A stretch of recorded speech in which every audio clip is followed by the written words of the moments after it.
The Color Out of Space by H.P. Lovecraft. West of Arkham the hills rise wild, and there are valleys with deep woods that no axe has ever cut. There are dark, narrow glens where the trees slope fantastically, and where thin brooklets trickle without ever having caught the glint of sunlight. On the gentler slopes there are farms, ancient and rocky, with squat, moss-coated cottages brooding eternally over old New England secrets in the lee of great ledges. But these are all vacant now, the wide chimneys crumbling, and the shingled sides bulging perilously beneath low gambrel roofs. The old folk have gone away, and the foreigners do not like to live there. French Canadians have tried it, Italians have tried it, and the Poles have come and departed. It is not because of anything that can be seen or heard or handled, but because of something that is imagined. The place is not good for imagination, and does not bring restful dreams at night. It must be this which keeps the foreigners away, for old Ammi Pierce has never told them of anything he recalls from the strange days. Ammi, whose head has been a little queer for years, is the only one who still remains, or who ever talks of the strange days, and he dares to do this because his house is so near the open fields and the traveled roads around Arkham. There was once a road over the hills and through the valleys that ran straight where the blasted heath is now, but people ceased to use it, and a new road was laid curving far toward the south. Traces of the old one can still be found amid the weeds of a returning wilderness, and some of them will doubtless linger even when half the hollows are flooded for the new reservoir.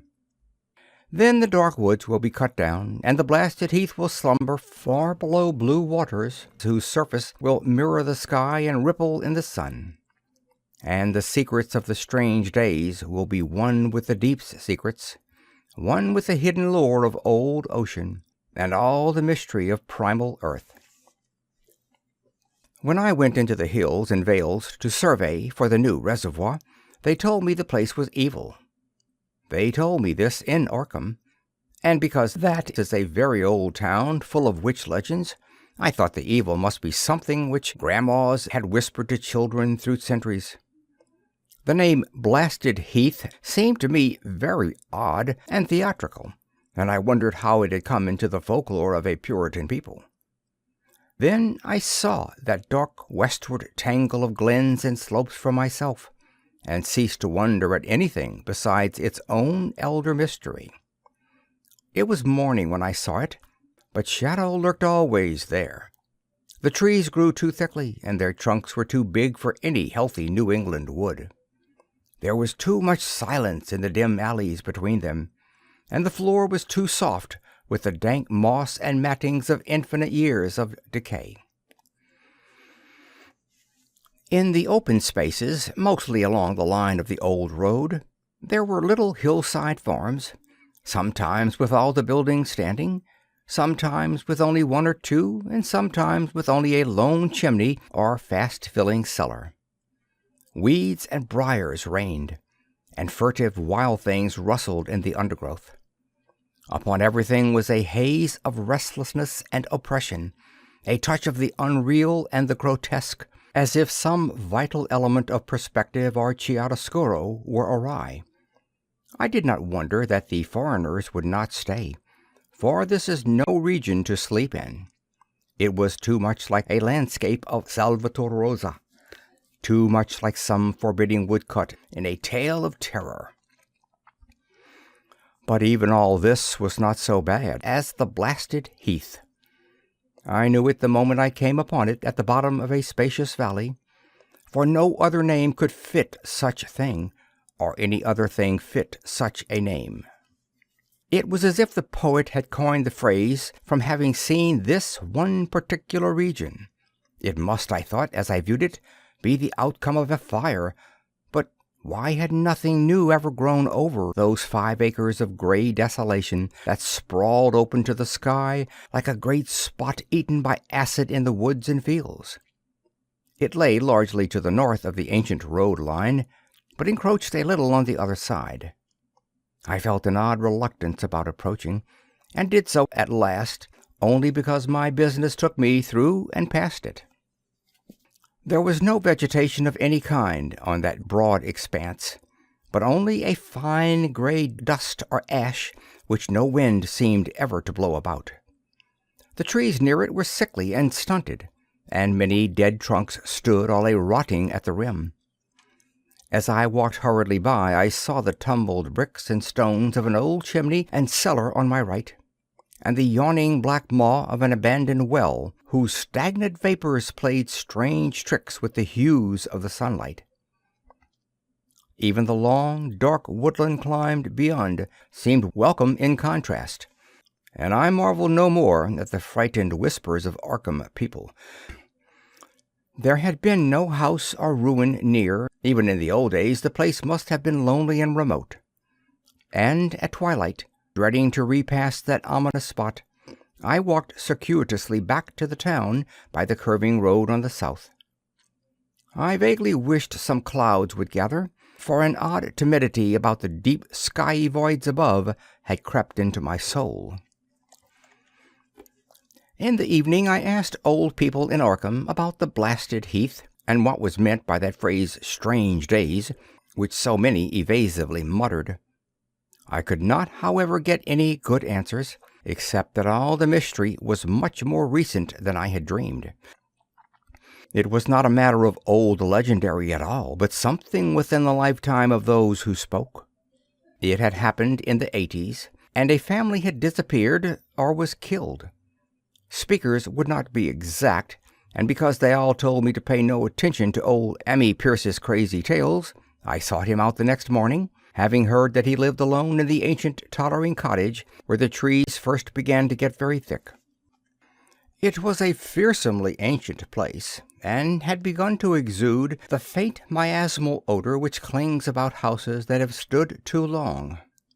Only with persistent knocking could I rouse the aged man, and when he shuffled timidly to the door, I could tell he was not glad to see me. He was not so feeble as I had expected, but his eyes drooped in a curious way, and his unkempt clothing and white beard made him seem very worn and dismal. Not knowing just how he could best be launched on his tales, I feigned a matter of business, told him of my surveying, and asked vague questions about the district. He was far brighter and more educated than I had been led to think, and before I knew it had grasped quite as much of the subject as any man I had talked with in Arkham. He was not like other rustics I had known in the regions where reservoirs were to be. From him there were no protests at the miles of old wood and farmland to be blotted out, though perhaps there would have been had not his home lain outside the bounds of the future lake. Relief was all that he showed, relief at the doom of the dark ancient valleys through which he had roamed all his life. They were better under water now, better under water since the strange days. And with this opening his husky voice sank low, while his body leaned forward and his right forefinger began to point shakily and impressively. It was then that I heard the story, and as the rambling voice scraped and whispered on, I shivered again and again despite the summer day. Often I had to recall the speaker from ramblings, piece out scientific points which he knew only by fading parrot memory of professors' talk, or bridge over gaps where his sense of logic and continuity broke down. When he was done, I did not wonder that his mind had snapped a trifle, or that the folk of Arkham would not speak much of the blasted heath. I hurried back before sunset to my hotel, unwilling to have the stars come out above me in the open, and the next day returned to Boston to give up my position. I could not go into that dim chaos of old forest and slope again, or face another time that gray blasted heath where the black well yawned deep beside the tumbled bricks and stones. The reservoir will soon be built now, and all those elder secrets will lie safe forever under watery fathoms. But even then, I do not believe I would like to visit that country by night, at least not when the sinister stars are out, and nothing could bribe me to drink the new city water of Arkham. It all began, old Ami said, with the meteorite. Before that time there had been no wild legends at all since the witch trials, and even then these western woods were not feared half so much as a small island in the Miskatonic, where the devil held court beside a curious stone altar older than the Indians. These were not haunted woods, and their fantastic dusk was never terrible till the strange days. Then there had come that white noontide cloud, that string of explosions in the air, and that pillar of smoke from the valley far in the wood. And by night all Arkham had heard of the great rock that fell out of the sky and bedded itself in the ground beside the well at the Nahum Gardner place. That was the house which had stood where the blasted heath was to come, the trim white Nahum Gardner house amidst its fertile gardens and orchards. Nahum had come to town to tell people about the stone, and had dropped in at Ami Pierce's on the way. Ami was 40 then, and all the queer things were fixed very strongly in his mind. He and his wife had gone with the 3 professors from Miskatonic University, who hastened out the next morning to see the weird visitor from unknown stellar space, and had wondered why Nahum had called it so large the day before. It had shrunk, Nahum said, as he pointed out the big brownish mound above the ripped earth and charred grass near the archaic well sweep in his front yard. But the wise men answered that stones do not shrink. Its heat lingered persistently, and Nahum declared it had glowed faintly in the night. The professors tried it with a geologist's hammer, and found it to be oddly soft. It was, in truth, so soft as to be almost plastic, and they gouged rather than chipped a specimen to take back to the college for testing.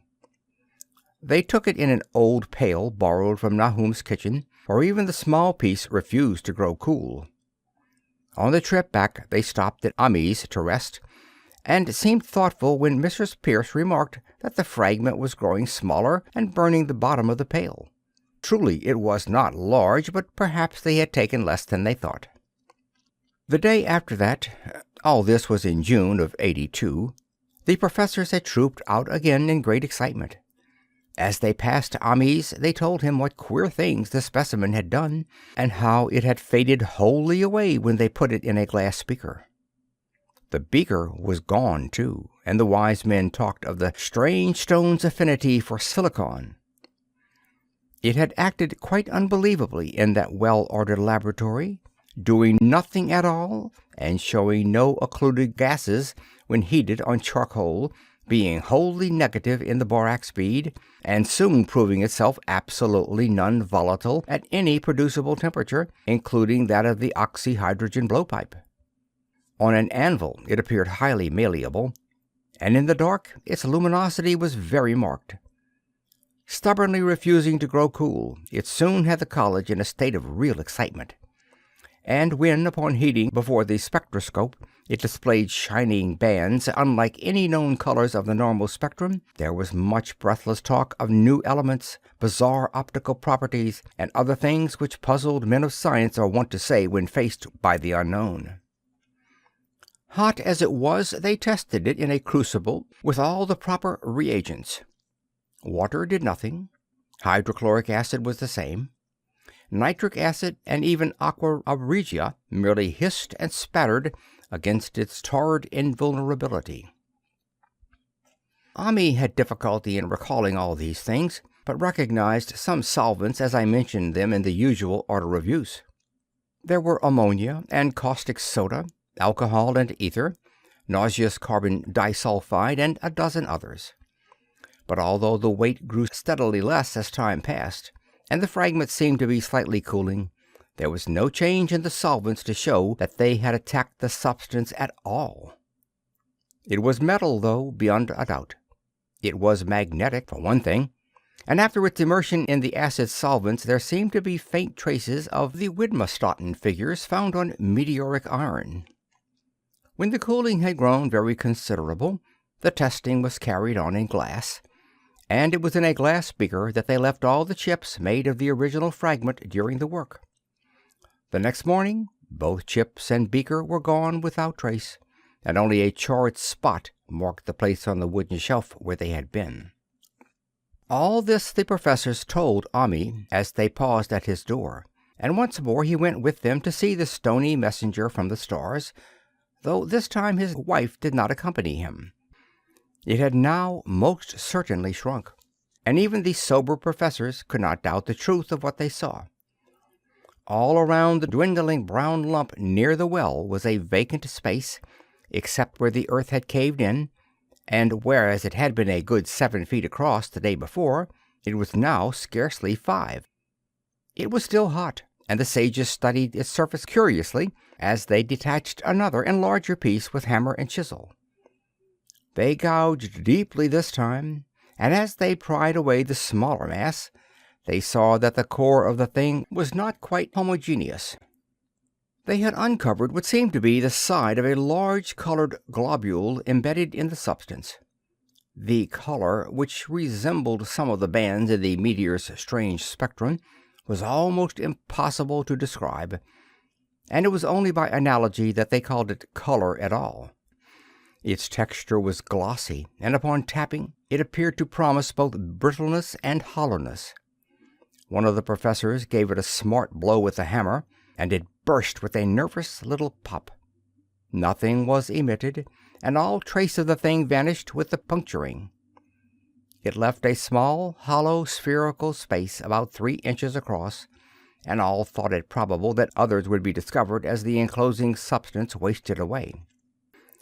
Conjecture was vain, so after a futile attempt to find additional globules by drilling, the seekers left again with their new specimen, which proved, however, as baffling in the laboratory as its predecessor. Aside from being almost plastic, having heat, magnetism, and slight luminosity, cooling slightly in powerful acids, possessing an unknown spectrum, wasting away in air, and attacking silicone compounds with mutual destruction as a result, it presented no identifying features whatsoever. And at the end of the tests, the college scientists were forced to own that they could not place it. It was nothing of this earth, but a piece of the great outside, and as such dowered with outside properties and obedient to outside laws. That night there was a thunderstorm, and when the professors went out to Nahum's the next day, they met with bitter disappointment. The stone, magnetic as it had been, must have had some peculiar electrical property, for it had drawn the lightning, as Nahum said, with a singular persistence. 6 times within an hour the farmer saw the lightning strike the furrow in the front yard, and when the storm was over, nothing remained but a ragged pit by the ancient well-sweep, half choked with caved-in earth. Digging had borne no fruit, and the scientists verified the fact of the utter vanishment. The failure was total, so that nothing was left to do but go back to the laboratory and test again the disappearing fragment left carefully cased in lead. That fragment lasted a week, at the end of which nothing of value had been learned of it. When it had gone, no residue was left behind, and in time the professors felt scarcely sure they had indeed seen with waking eyes that cryptic vestige of the fathomless gulfs outside, that lone, weird message from other universes and other realms of matter, force, and entity. As was natural, the Arkham papers made much of the incident with its collegial sponsoring, and sent reporters to talk with Nahum Gardner and his family. At least one Boston daily also sent a scribe, and Nahum quickly became a kind of local celebrity. He was a lean, genial person of about 50, living with his wife and 3 sons on the pleasant farmstead in the valley. He and Ami exchanged visits frequently, as did their wives, and Ami had nothing but praise for him after all these years. He seemed slightly proud of the notice his place had attracted, and talked often of the meteorite in the succeeding weeks. That July and August were hot, and Nahum worked hard at his haying in the 10-acre pasture across Chapham's Brook, his rattling wain wearing deep ruts in the shadowy lanes between. The labor tired him more than it had in other years, and he felt that age was beginning to tell on him. Then fell the time of fruit and harvest. The pears and apples slowly ripened, and Nahum vowed that his orchards were prospering as never before. The fruit was growing to phenomenal size and unwonted gloss, and in such abundance that extra barrels were ordered to handle the future crop.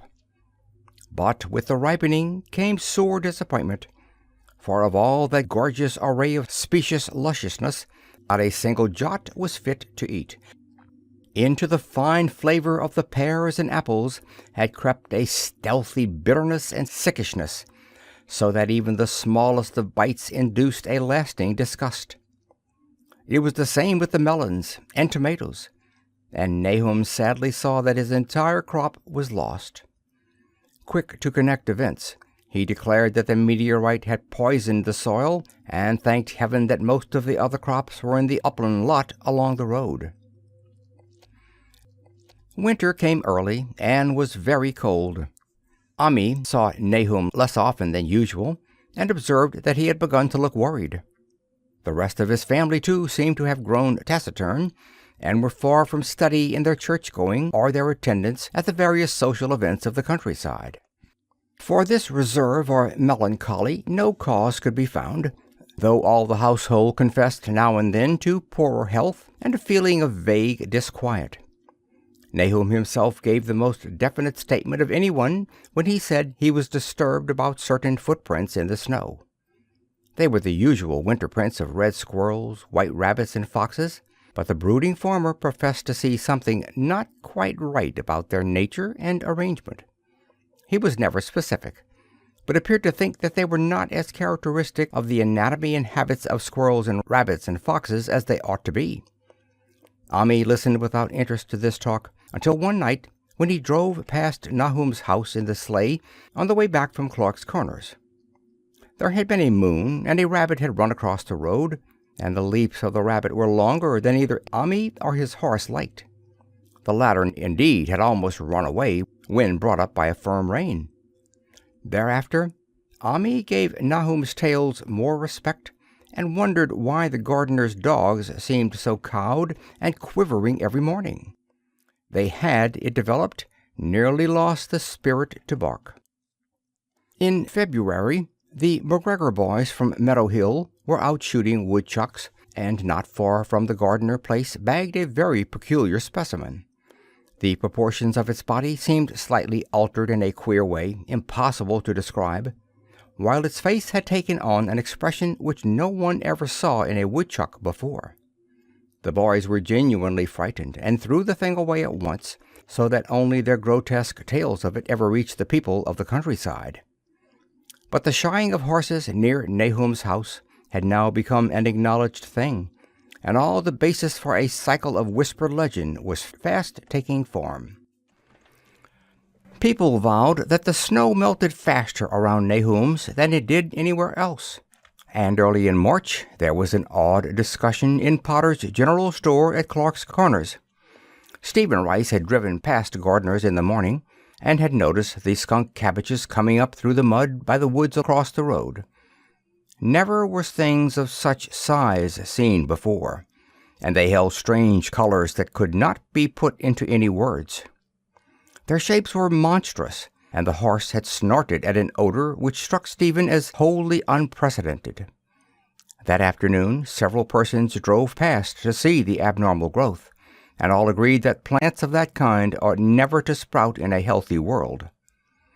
The bad fruit of the fall before was freely mentioned, and it went from mouth to mouth that there was poison in Nahum's ground. Of course it was the meteorite, and remembering how strange the men from the college had found that stone to be, several farmers spoke about the matter to them. One day they paid Nahum a visit, and having no love of wild tales and folklore, were very conservative in what they inferred. The plants were certainly odd, but all skunk cabbages are more or less odd in shape and hue. Perhaps some mineral element from the stone had entered the soil, but it would soon be washed away. And as for the footprints and frightened horses, of course that was mere country talk, which such a phenomenon as the aerolite would be certain to start. There was really nothing for serious men to do in cases of wild gossip, for superstitious rustics will say and believe anything. And so, all through the strange days, the professors stayed away in contempt. Only one of them, when given 2 files of dust for analysis in a police job over a year and a half later, recalled that the queer color of that skunk cabbage had been very like one of the anomalous bands of light shown by the meteor fragment in the college spectroscope, and like the brittle globule found embedded in the stone from the abyss. The samples in this analysis case gave the same odd bands at first, though later they lost the property. The trees budded prematurely around Nahum's, and at night they swayed ominously in the wind. Nahum's second son, Thaddeus, a lad of 15, swore that they swayed also when there was no wind, but even the gossips would not credit this. Certainly, however, restlessness was in the air. The entire Gardner family developed the habit of stealthy listening, though not for any sound which they could consciously name.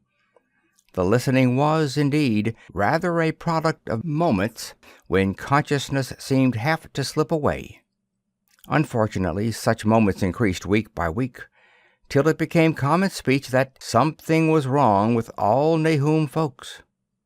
When the early saxifrage came out, it had another strange color, not quite like that of the skunk cabbage, but plainly related and equally unknown to anyone who saw it. Nahum took some blossoms to Arkham and showed them to the editor of the Gazette, but that dignitary did no more than write a humorous article about them, in which the dark fears of rustics were held up to polite ridicule. It was a mistake of Nahum's to tell a stolid city man about the way the great overgrown mourning cloak butterflies behaved in connection with these saxifrages. April brought a kind of madness to the country folk, and began that disuse of the road past Nahum's which led to its ultimate abandonment. It was next the vegetation.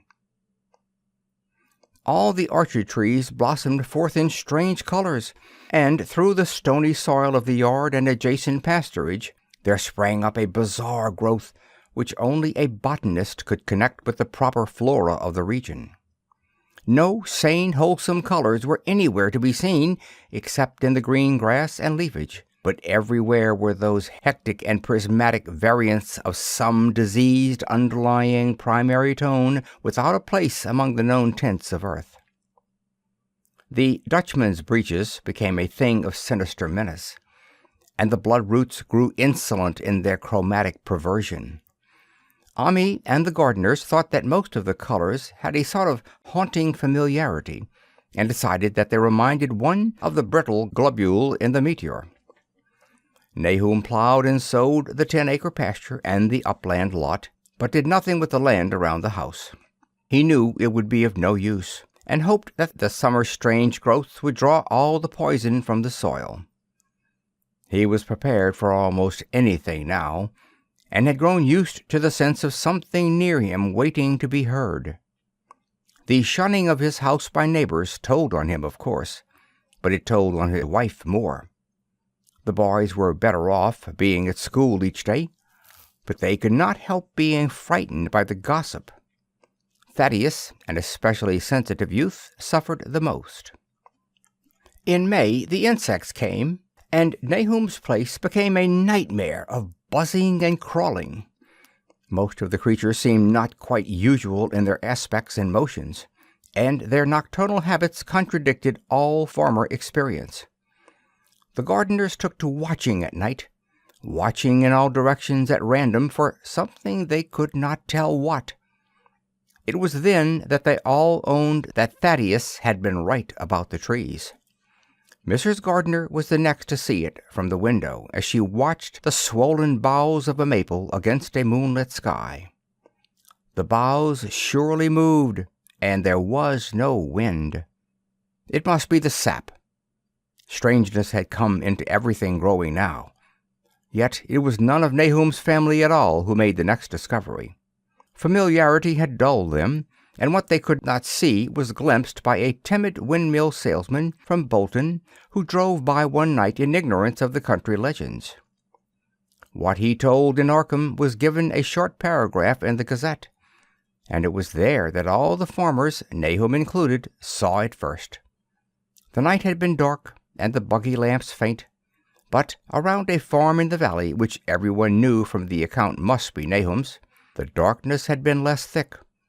A dim though distinct luminosity seemed to inhere in all the vegetation, grass, leaves, and blossoms alike, while at one moment a detached piece of the phosphorescence appeared to stir furtively in the yard near the barn. The grass had so far seemed untouched, and the cows were freely pastured in the lot near the house. But toward the end of May the milk began to be bad. Then Nahum had the cows driven to the uplands, after which this trouble ceased. Not long after this the change in grass and leaves became apparent to the eye. All the verdure was going gray, and was developing a highly singular quality of brittleness. Ami was now the only person who ever visited the place, and his visits were becoming fewer and fewer. When school closed, the gardeners were virtually cut off from the world, and sometimes let Ami do their errands in town. They were failing curiously both physically and mentally, and no one was surprised when the news of Mrs. Gardner's madness stole around. It happened in June, about the anniversary of the meteor's fall, and the poor woman screamed about things in the air which she could not describe. In her ravings there was not a single specific noun, but only verbs and pronouns. Things moved and changed and fluttered, and ears tingled to impulses which were not wholly sounds. Something was taken away. She was being drained of something. Something was fastening itself on her that ought not to be. Someone must make it keep off. Nothing was ever still in the night. The walls and the windows shifted. Nahum did not send her to the country asylum, but let her wander about the house as long as she was harmless to herself and others. Even when her expression changed, he did nothing. But when the boys grew afraid of her, and Thaddeus nearly fainted at the way she made faces at him, he decided to keep her locked in the attic. By July, she had ceased to speak, and crawled on all fours, and before that month was over, Nahum got the mad notion that she was slightly luminous in the dark, as he now clearly saw was the case with the nearby vegetation. It was a little before this that the horses had stampeded. Something had aroused them in the night, and the neighing and kicking in their stalls had been terrible. There seemed virtually nothing to do to calm them, and when Nahum opened the stable door, they all bolted out like frightened woodland deer. It took a week to track all four, and when found, they were seen to be quite useless and unmanageable. Something had snapped in their brains, and each one had to be shot for its own good. Nahum borrowed a horse from Ami for his haying, but found it would not approach the barn. It shied, balked, and whinnied, and in the end he could do nothing but drive it into the yard while the men used their own strength to get the heavy wagon near enough the hayloft for convenient pitching. And all the while the vegetation was turning gray and brittle. Even the flowers whose hues had been so strange were graying now, and the fruit was coming out gray and dwarfed and tasteless. The asters and goldenrod bloomed gray and distorted, and the roses and zinnias and hollyhocks in the front yard were such blasphemous-looking things that Nahum's oldest boy, Zenos, cut them down. The strangely puffed insects died about that time, even the bees that had left their hives and taken to the woods. By September, all the vegetation was fast crumbling to a grayish powder, and Nahum feared that the trees would die before the poison was out of the soil. His wife now had spells of terrific screaming, and he and the boys were in a constant state of nervous tension. They shunned people now, and when school opened, the boys did not go. But it was Ami, on one of his rare visits, who first realized that the well water was no longer good. It had an evil taste that was not exactly fetid nor exactly salty, and Ami advised his friend to dig another well on higher ground to use till the soil was good again. Nahum, however, ignored the warning, for he had by that time become calloused to strange and unpleasant things. He and the boys continued to use the tainted supply, drinking it as listlessly and mechanically as they ate the meager and ill-cooked meals, and did their thankless and monotonous chores through the aimless days. There was something of stolid resignation about them all, as if they walked half in another world between lines of nameless guards to a certain and familiar doom. Thaddeus went mad in September after a visit to the well. He had gone with a pail and had come back empty-handed, shrieking and waving his arms, and sometimes lapsing into an inane titter or a whisper about the moving colors down there. 2 in one family was pretty bad, but Nahum was very brave about it. He let the boy run about for a week until he began stumbling and hurting himself, and then he shut him in an attic room across the hall from his mother's. The way they screamed at each other from behind their locked doors was very terrible, especially to little Merwin, who fancied they talked in some terrible language that was not of earth. Merwin was getting frightfully imaginative, and his restlessness was worse after the shutting away of the brother who had been his greatest playmate. Almost at the same time, the mortality among the livestock commenced. Poultry turned grayish and died very quickly, their meat being found dry and noisome upon cutting. Hogs grew inordinately fat, then suddenly began to undergo loathsome changes which no one could explain. Their meat was of course useless, and Nahum was at his wits' end. No rural veterinary would approach his place, and the city veterinary from Arkham was openly baffled. The swine began growing gray and brittle and falling to pieces before they died, and their eyes and muzzles developed singular alterations. It was very inexplicable, for they had never been fed from the tainted vegetation. Then something struck the cows. Certain areas, or sometimes the whole body, would be uncannily shriveled or compressed, and atrocious collapses or disintegrations were common. In the last stages, and death was always the result, there would be a graying and turning brittle like that which beset the hogs. There could be no question of poison, for all the cases occurred in a locked and undisturbed barn. No bites of prowling things could have brought the virus, for what live beast of earth can pass through solid obstacles? It must be only natural disease, yet what disease could wreak such results was beyond any mind's guessing. When the harvest came, there was not an animal surviving on the place, for the stock and poultry were dead, and the dogs had run away. These dogs, 3 in number, had all vanished one night, and were never heard of again. The 5 cats had left some time before, but their going was scarcely noticed, since there now seemed to be no mice, and only Mrs. Gardner had made pets of the graceful felines. On the 19th of October, Nahum staggered into Ammi's house with hideous news. The death had come to poor Thaddeus in his attic room, and it had come in a way which could not be told. Nahum had dug a grave in the railed family plot behind the farm, and had put therein what he found. There could have been nothing from outside, for the small barred window and locked door were intact, but it was much as it had been in the barn. Ammi and his wife consoled the stricken man as best they could, but shuddered as they did so. Stark terror seemed to cling round the Gardners and all they touched, and the very presence of one in the house was a breath from regions unnamed and unnameable. Ammi accompanied Nahum home with the greatest reluctance, and did what he might to calm the hysterical sobbing of little Merwin. Zenas needed no calming.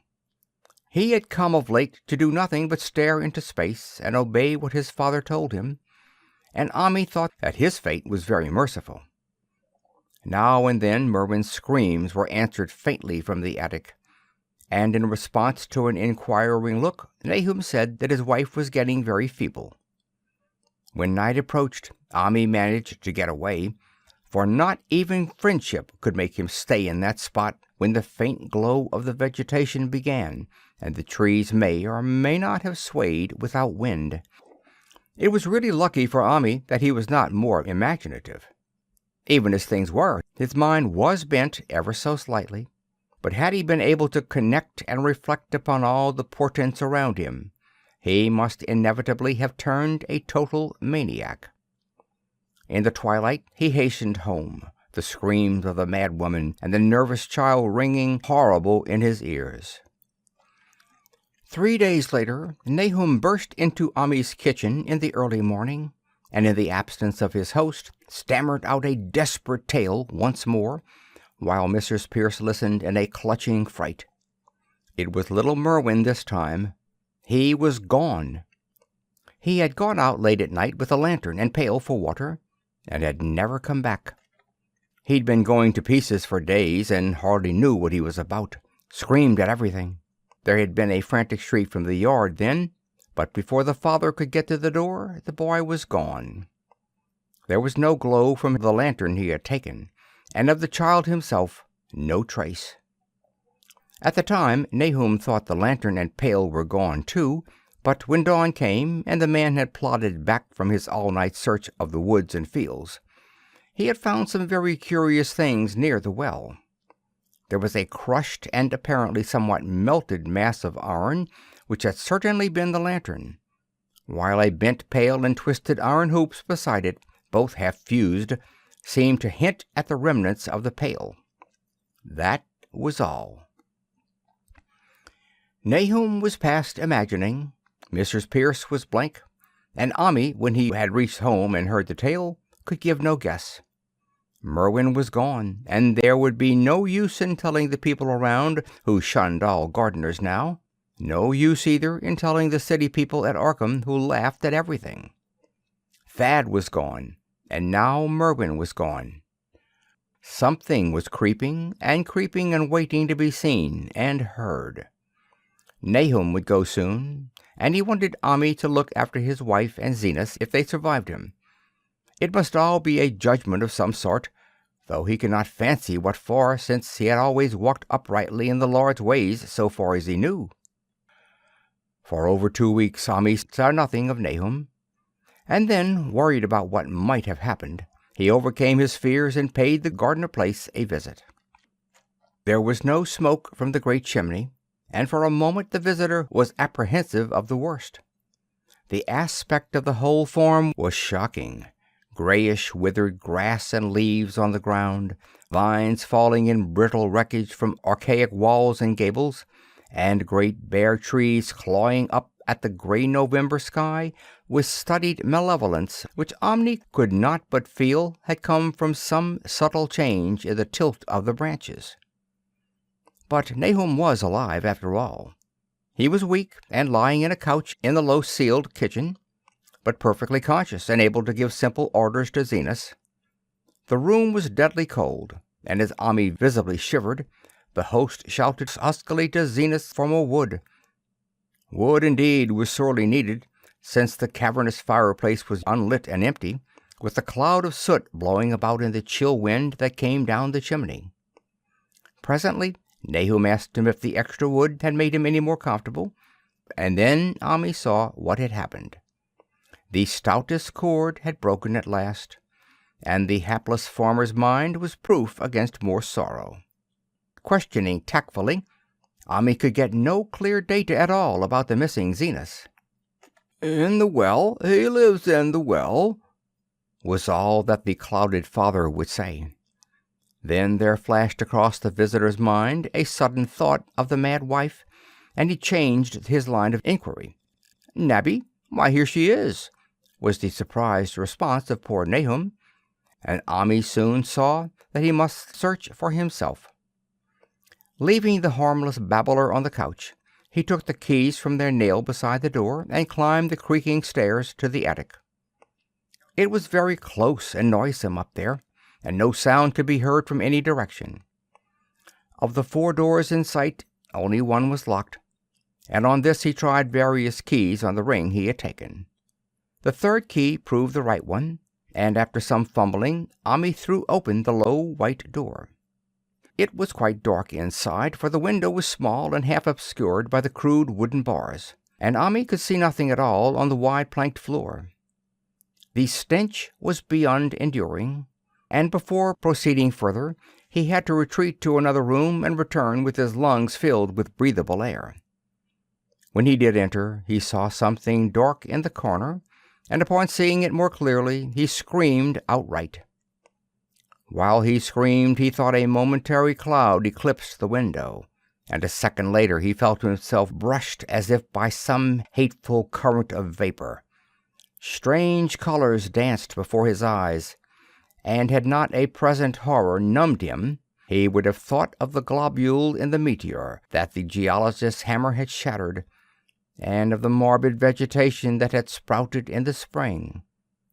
As it was, he thought only of the blasphemous monstrosity which confronted him, and which all too clearly had shared the nameless fate of young Thaddeus and the livestock.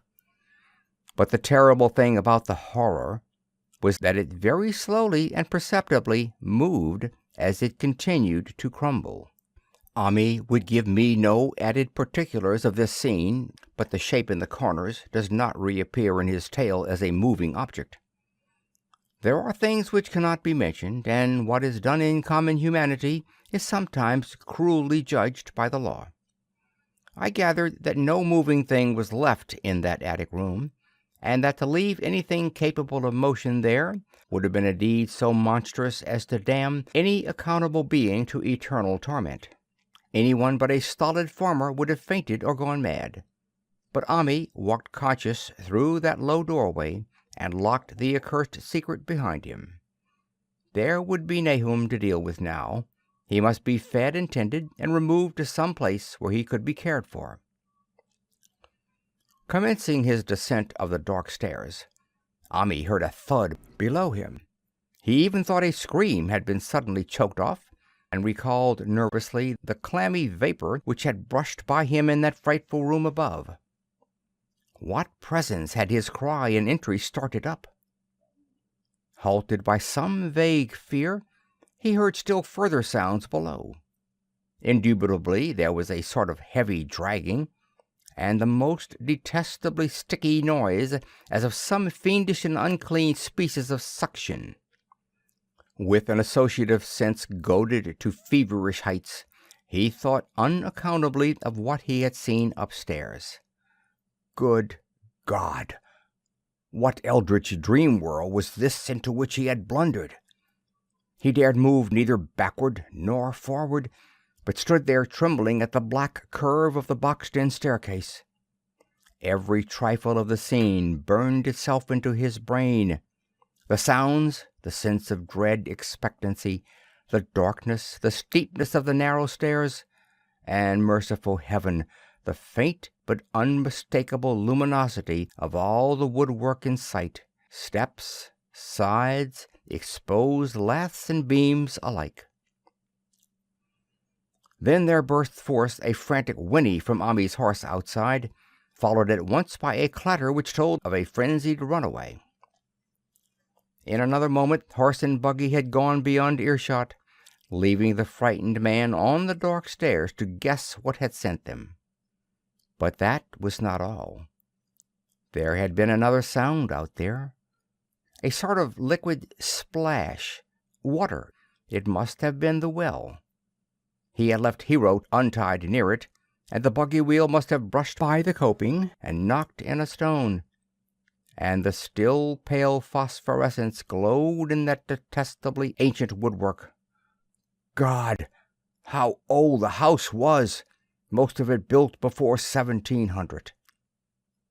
A feeble scratching on the door downstairs now sounded distinctly, and Ami's grip tightened on a heavy stick he had picked up in the attic for some purpose.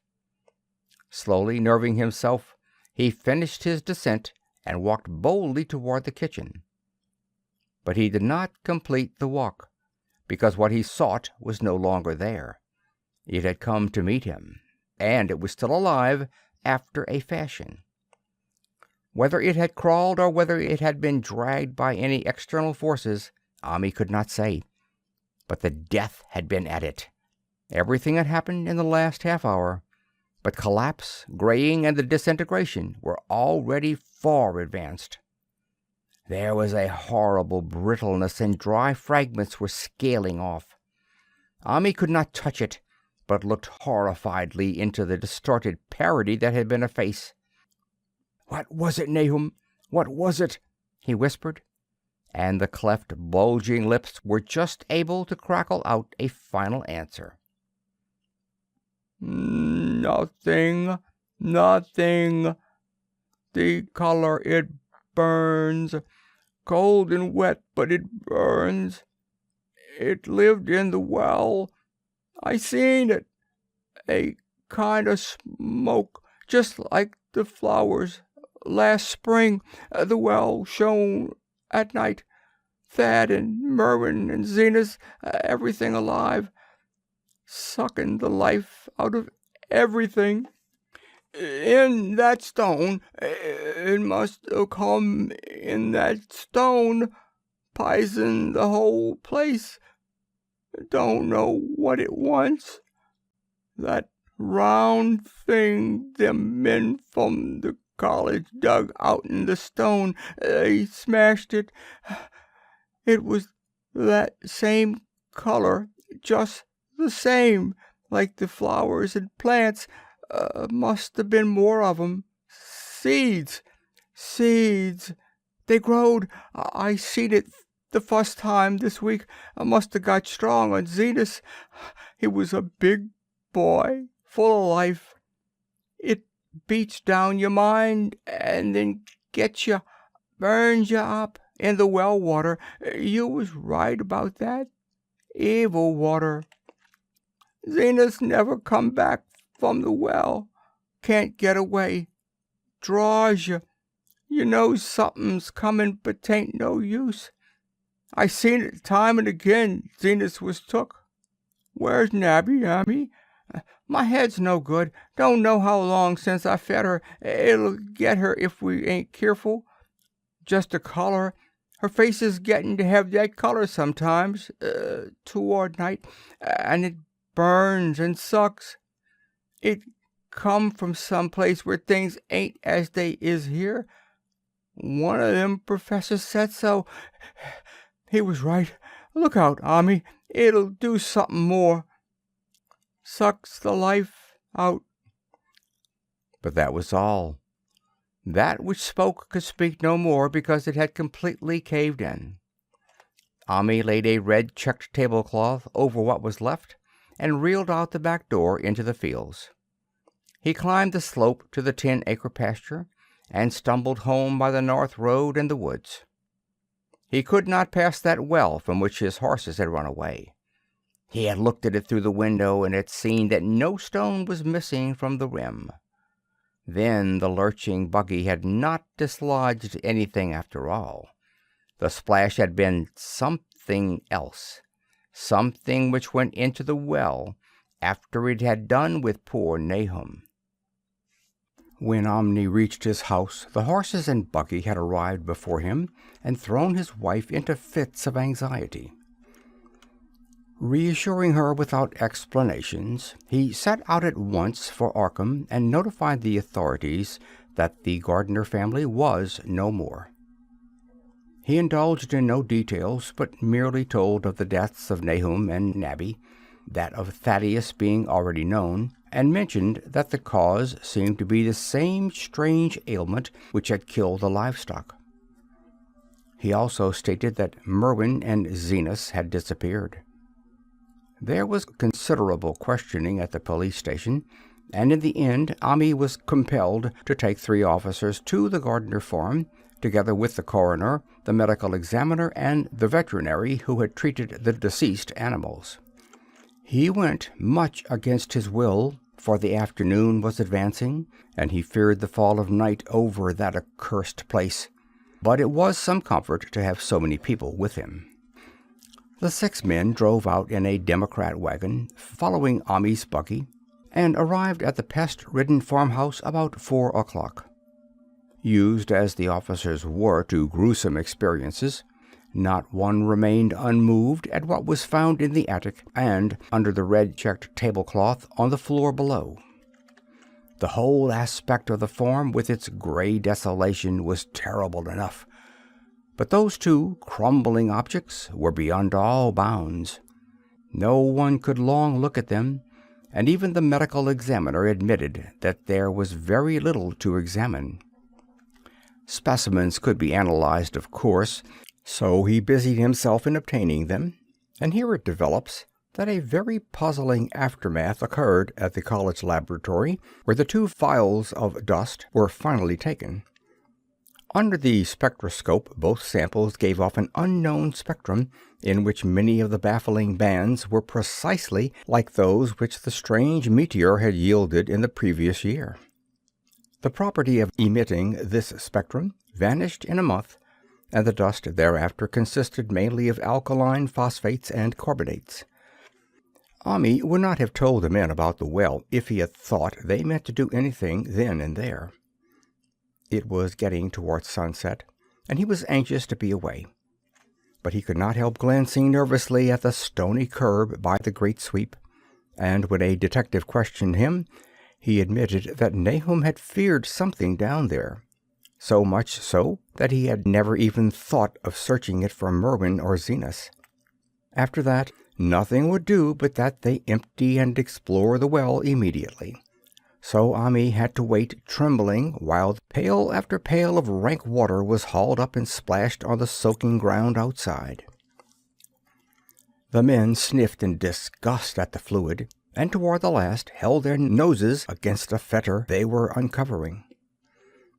It was not so long a job as they had feared it would be, since the water was phenomenally low. There is no need to speak too exactly of what they found. Merwin and Zenas were both there, in part, though the vestiges were mainly skeletal. There were also a small deer and a large dog in about the same state, and a number of bones of smaller animals. The ooze and slime at the bottom seemed inexplicably porous and bubbling, and a man who descended on handholds with a long pole found that he could sink the wooden shaft to any depth in the mud of the floor without meeting any solid obstruction. Twilight had now fallen, and lanterns were brought from the house.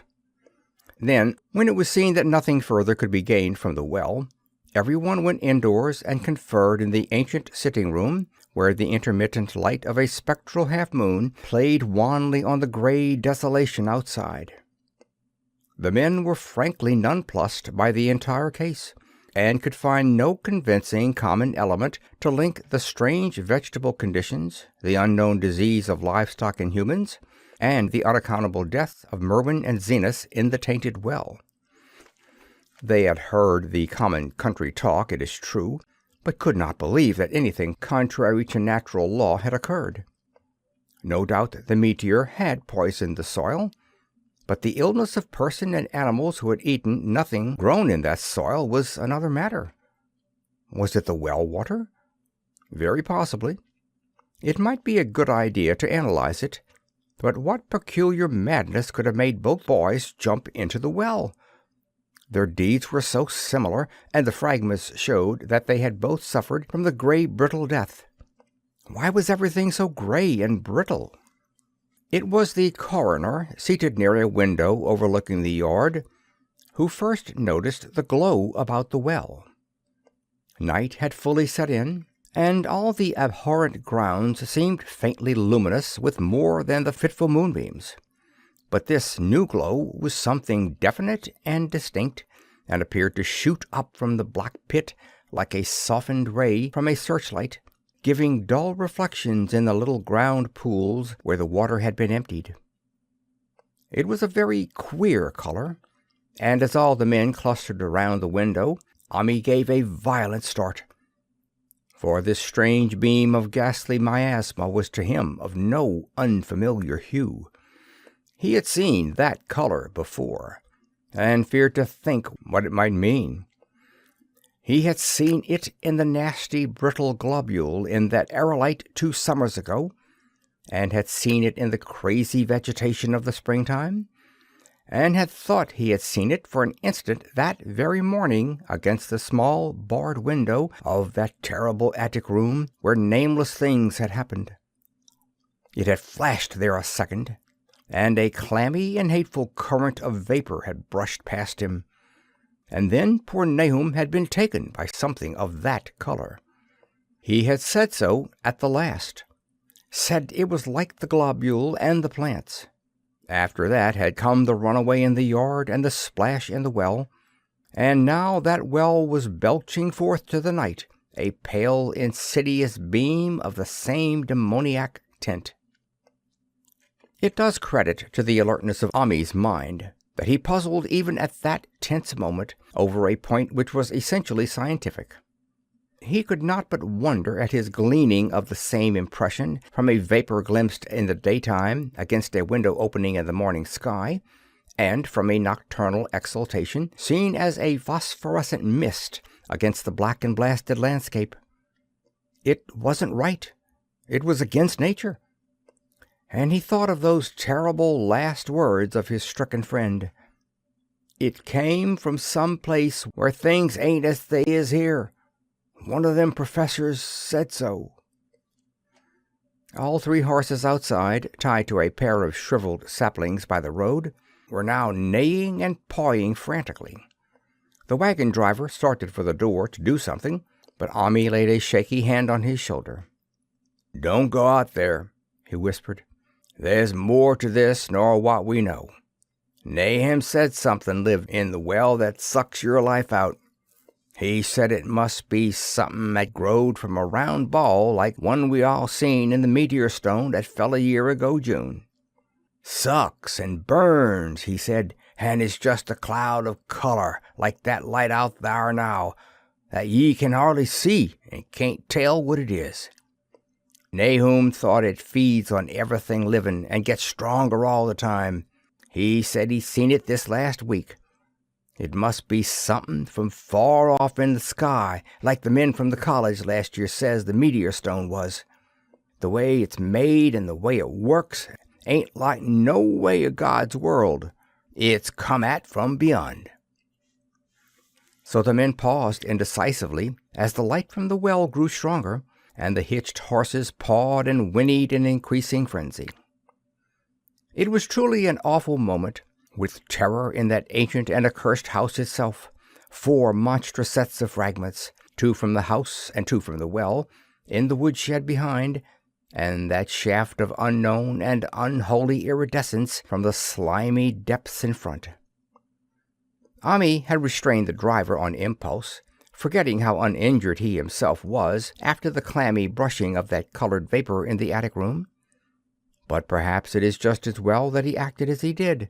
No one will ever know what was abroad that night, and though the blasphemy from beyond had not so far hurt any human of unweakened mind, there is no telling what it might not have done at that last moment, and with its seemingly increased strength, and the special signs of purpose it was soon to display beneath the half-clouded, moonlit sky.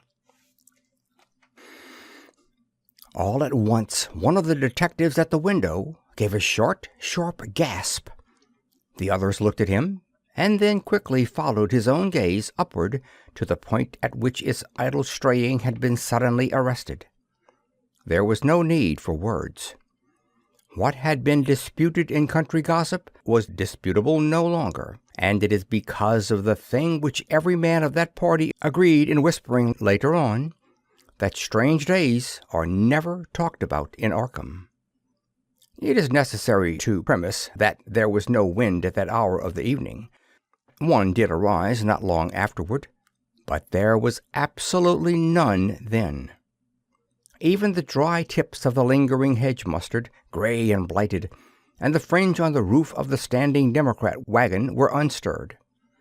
And yet, amid that tense, godless calm, the high, bare boughs of all the trees in the yard were moving. They were twitching morbidly and spasmodically, clawing in convulsive and epileptic madness at the moonlit clouds, scratching impotently in the noxious air, as if jerked by some allied and bloodless line of linkage with subterranean horrors writhing and struggling below the black roots. Not a man breathed for several seconds. Then a cloud of darker depth passed over the moon, and the silhouette of clutching branches faded out momentarily. At this there was a general cry, muffled with awe, but husky and almost identical from every throat.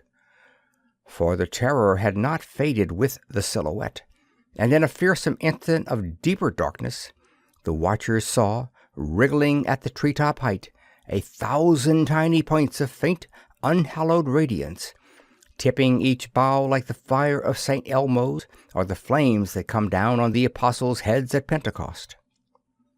It was a monstrous constellation of unnatural light, like a gutted swarm of corpse-fed fireflies dancing hellish sarabands over the accursed marsh.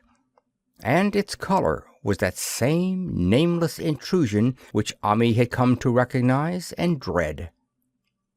All the while the shaft of phosphorescence from the well was getting brighter and brighter, bringing to the minds of the huddled men a sense of doom and abnormality which far outraged any image their conscious minds could form.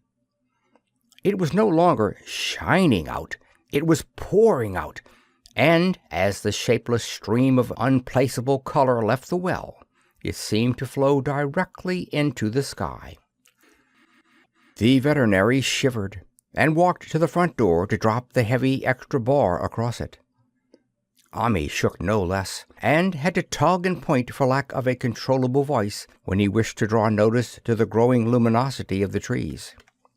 The neighing and stamping of the horses had become utterly frightful, but not a soul of that group in the old house would have ventured forth for any earthly reward. With the moments, the shining of the trees increased, while their restless branches seemed to strain more and more toward verticality.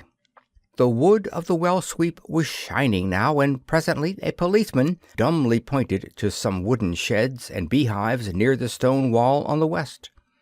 They were commencing to shine, too, though the tethered vehicles of the visitors seemed so far unaffected. Then there was a wild commotion and clopping in the road, and as Ami quenched the lamp for better seeing, they realized that the span of frantic grays had broken their sapling and run off with the Democrat wagon.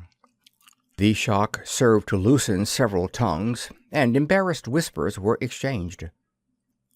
"It spreads on everything organic that's been around here," muttered the medical examiner. No one replied, but the man who had been in the well gave a hint that his long pole must have stirred up something intangible. "It was awful," he added. "There was no bottom at all, just ooze and bubbles, and the feeling of something lurking under there." Ami's horse still pawed and screamed deafeningly in the road outside, and nearly drowned his owner's faint quaver as he mumbled his formless reflections. "It came from that stone. It growed down there. It got everything living. It fed itself on 'em, mind and body. Thad and Merwin, Zenas and Nabby. Nabum was the last. They all drunk the water. It got so strong on 'em. It come from beyond, where things ain't like they be here. Now it's going home." At this point, as the column of unknown color flared suddenly stronger and began to weave itself into fantastic suggestions of shape, which each spectator later described differently, there came from the poor tethered hero such a sound as no man before or since ever heard from a horse. Every person in that low-pitched sitting-room stopped his ears, and Ami turned away from the window in horror and nausea. Words could not convey it. When Ami looked out again, the hapless beast lay huddled inert on the moonlit ground between the splintered shafts of the buggy. That was the last of Hero till they buried him next day. But the present was no time to mourn, for almost at this instant a detective silently called attention to something terrible in the very room with them. In the absence of the lamplight, it was clear that a faint phosphorescence had begun to pervade the entire apartment. It glowed on the broad planked floor where the rag carpet left it bare, and shimmered over the sashes of the small paned windows. It ran up and down the exposed corner posts, coruscated about the shelf and mantel, and infected the very doors and furniture. Every minute saw it strengthen, and at last it was very plain that healthy living things must leave that house. Ami showed them the back door and the path up through the fields to the 10-acre pasture. They walked and stumbled as in a dream, and dare not look back till they were far away on the high ground. They were glad of the path, for they could not have gone the front way by that well. It was bad enough passing the glowing barn and sheds, and those shining orchard trees with their gnarled, fiendish contours, but thank heavens the branches did their worst twisting high up. The moon went under some very black clouds as they crossed the rustic bridge over Chapman's Brook, and it was blind groping from there to the open meadows. When they looked back toward the valley and the distant Gardner place at the bottom, they saw a fearsome sight. All the farm was shining with the hideous, unknown blend of color. Trees, building, and even grass and herbage, as had not been wholly changed to lethal gray brittleness. The boughs were all straining skyward, tipped with tongues of foul flame, and lambent tricklings of the same monstrous fire were creeping about the ridge-poles of the house, barn, and sheds. It was a scene from a vision of Fuseli, and over all the rest reigned that riot of luminous amorphousness, that alien and undimensioned rainbow of cryptic poison from the well, seething, feeling, lapping, reaching, scintillating, straining, and malignly bubbling in its cosmic and unrecognizable chromaticism. Then, without warning, the hideous thing shot vertically up toward the sky like a rocket or meteor, leaving behind no trail, and disappearing through a round and curiously regular hole in the clouds before any man could gasp or cry out. No watcher can ever forget that sight, and Ami stared blankly at the stars of Cygnus, Deneb twinkling above the others, where the unknown color had melted into the Milky Way. But his gaze was the next moment called swiftly to earth by the crackling in the valley. It was just that. Only a wooden ripping and crackling, and not an explosion, as so many others of the party vowed. Yet the outcome was the same, for in one feverish kaleidoscopic instant there burst up from that doomed and accursed farm a gleamingly eruptive cataclysm of unnatural sparks and substance, blurring the glance of the few who saw it, and sending forth to the zenith a bombarding cloudburst of such colored and fantastic fragments as our universe must needs disown. Through quickly reclosing vapors they followed the great morbidity that had vanished, and in another second they had vanished too. Behind and below was only a darkness to which the men dared not return, and all about was a mounting wind which seemed to sweep down in black foray gusts from interstellar space. It shrieked and howled and lashed the fields and distorted woods in a mad cosmic frenzy, till soon the trembling party realized it would be no use waiting for the moon to show what was left down there in Nahum's. Too awed even to hint theories, the 7 shaken men trudged back toward Arkham by the north road. Ami was worse than his fellows, and begged them to see him inside his own kitchen, instead of keeping straight on to the town. He did not wish to cross the blighted, wind-whipped woods alone to his home on the main road, for he had had an added shock that the others were spared, and was crushed forever with a brooding fear he dared not even mention for many years to come. As the rest of the watchers on that tempestuous hill had stolidly set their faces toward the road, Ami had looked back an instant at the shadowed valley of desolation so lately sheltering his ill-starred friend, and from that stricken, far-away spot he had seen something feebly rise, only to sink down again upon the place from which the great shapeless horror had shot into the sky. It was just a color, but not any color of our earth or heavens. And because Omni recognized that color, and knew that this last faint remnant must still lurk down there in the well, he has never been quite right since. Ami would never go near the place again. It is 44 years now since the horror happened, but he has never been there, and will be glad when the new reservoir blots it out. I shall be glad too, for I do not like the way the sunlight changed color around the mouth of that abandoned well I passed. I hope the water will always be very deep, but even so, I shall never drink it. I do not think I shall visit the Arkham country hereafter. 3 of the men who had been with Ami returned the next morning to see the ruins by daylight. But there were not any real ruins. Only the bricks of the chimney, the stones of the cellar, some mineral and metallic litter here and there, and the rim of that nefandous well. Save for Omni's dead horse, which they towed away and buried, and the buggy which they shortly returned to him, everything that had ever been living had gone. 5 eldritch acres of dusty, gray desert remained, nor has anything ever grown there since. To this day it sprawls open to the sky like a great spot eaten by acid in the woods and fields, and the few who have ever dared glimpse it in spite of the rural tales have named it the Blasted Heath.